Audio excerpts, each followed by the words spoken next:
तुकाराम महाराजांचा पत्नीला उपदेश. श्री तुकाराम महाराज तर आधीपासूनच प्रपंचाविषयी विरक्त होते. त्यातच गुरुकृपेची भर पडली. घरी तर पत्नीची कटकट सतत चालूच असे. गावकरी तर त्यांना वेडा व व्यवहार शून्य समजत होते. अशा एकंदर स्थितीला ते कंटाळले व गावाबाहेर अरण्यात जाऊन बसू लागले.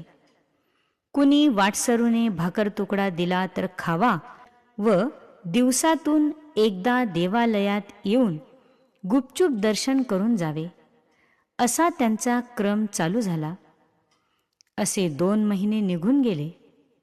2 महिन्यात तुकोबा घरी न फिरकल्यामुळे आवली पाळत ठेवूनच होती. अखेर एकदा तिच्या नजरेस ते पडले. तिने तसाच त्यांना हाताला धरून उभे केले व तिथेच त्यांची चांगली हजेरी घेतली. 2 महिने घर सोडून गेलात आणि आम्हाला कुणाच्या भरवशावर सोडलेस, असेही विचारले. लोक जमू लागलेले पाहून तिच्याबरोबर मुकाट्याने ते घरी गेले. त्या दिवशी एकादशी होती म्हणून तुकाराम महाराज अंगणात तुळशी वृंदावनाजवळ भजन करीत बसले. हळूहळू एक एक जण येऊ लागला. अंगणात भाविकांची चांगलीच गर्दी जमली. ती गर्दी पाहून आवलीच्या तळपायाची आग मस्तकाला गेली. तिने त्या सर्वांची हजेरी घेऊन त्यांना घालवून दिले. तेव्हा तुकाराम महाराज तिला म्हणाले, अगं, देवाच्या प्रेमापोटी हे लोक इथे येतात. काहीतरी ऋणानुबंध असल्या वाचून कोणीही कुणाकडे जाणार नाही. हे बघ, कोण घरा येते आमुच्या कशाला, काय ज्याचा त्याला नाही धंदा. देवासाठी झाले ब्रह्मांड सोयी रे, कोवळ्या उत्तरे काय वेचे. माने पाचारिता नव्हे आराणूक, ऐसे येती लोक प्रीतीसाठी. तुका म्हणे रांडे नावडे भूषण, कांतलेसे श्वान पाठी लागे. तुकोबांनी असे पत्नीला समजावले तेव्हा ती गप्प बसली. तरी लोक मात्र तिच्या भीतीने त्यांच्या घरी येत नसत. मग ते पत्नीला म्हणाले, आवले, आता तू तरी समोर बैस आणि मी काय सांगतो ते ऐकून घे. तेव्हा तिने विचार केला की जर ऐकावयाला न बसावे तर हा पुन्हा घर सोडून बाहेर भटकत राहील. म्हणून ती मग त्यांच्यासमोर बसून ऐकू लागली. तुकारामांचा सगळा भर वैराग्यावरच असे. ते म्हणत, अगं, हा देह हाच देहू आहे. याचा आपण नेहमी नेहमी वापर करतो. त्याचा महसूल सारा तर मालकाला दिला पाहिजे. या देहाचा मालक पांडुरंग आहे. जर साराच दिला नाही तर तो काळरूपी हलकारा पाठवील आणि घरचा सारा ऐवज जप्त करील. पूर्वी जर हे शेत घेतले नसते तर हा व्याप पाठीशी कशाला लागला असता बरे. असो, जे झाले ते झाले. आता तू तरी उदास मन कर आणि याच्या तावडीतून मला सोडव. त्यावर तिने विचारले की त्यासाठी मी काय करू. तेव्हा ते म्हणाले की उद्या द्वादशी असून सोमवार आहे.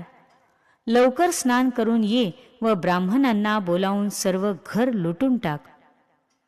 अन्न वस्त्राची मुळीच चिंता करू नकोस. अगं, पांडुरंगासारखा बाप पाठीशी असताना तो आपणास कधीच कोणतीही गोष्ट कमी पडू देणार नाही, याची खात्री बाळग. भांडी कुंडी चोरीला गेली असे समज. गुरेढोरे रोगाईने मेली असे समज. यामुळे जगात तर तुझा नावलौकिक वाढेलच, पण विठोबाचे प्रेम मिळेल. नाशिवंत गोष्टीची आशा व मोह सोड आणि संत सेवा कर. असा उपदेश त्यांनी पत्नीला 11 अभंगांच्या द्वारे केला. ते पूर्णबोधाचे अभंग म्हणून प्रसिद्ध आहेत. तो दिव्य उपदेश कानी पडताच तिलाही उपरती झाली व तिने दुसऱ्या दिवशी तंतोतंत तसेच केले. लोकांनी झाडून सगळ्या वस्तू नेल्या. अगदी चुलीतली राखसुद्धा ठेवली नाही. अवलीचे एक लुगडे परसात वाळत घातले होते. तुकोबांनी तिकडून जात असलेल्या एका म्हातारीला बोलावून तेही देऊन टाकले. अंघोळीनंतर बदलावयाचे एकमेव वस्त्र दिलेले पाहताच अवली भानावर आली. ती मनातल्या मनात चरफडू लागली. तिला वाटले, अशी कशी आपल्याला एकदम दुर्बुद्धी झाली. नवऱ्याचे एक वेळ ठीक आहे, तो 4 घरी भिक्षा मागून खाईल, पण माझ्या पदरी तर 4 पोरे आहेत, त्यांना खायला काय घालू. आजपर्यंत कोंड्याचा मांडा करून काबाड कष्ट उपसले व एवढा उभा केलेला संसार या नवऱ्याच्या उपदेशाने एका दिवसातच उधळून टाकला. आणि या सगळ्या अनर्थाचे मूळ कारण कोण असेल तर तो काळ्या. एकदाच त्याचा विश्वास धरला आणि माझ्यावर भीक मागण्याची वेळ आली, तेव्हा आता जावे व त्याचे पायच मोडून टाकावे असा निश्चय करून तिने एक भला थोरला दगड डोक्यावर घेतला व ती तरातरा देवळाच्या दिशेने चालू लागली. असे पाहून पांडुरंगाच्या मूर्तीला घाम फुटला आणि ती थरथर कापू लागली. अवली गाभाऱ्यात गेली तेव्हा रुक्मिणीने प्रगट होऊन विचारले की अगं, काय करतेस तू हे. तिने रुक्मिणीला उत्तर दिले, तुझा नवरा मोठा घातकी आहे, त्याचे पायच मोडून टाकते.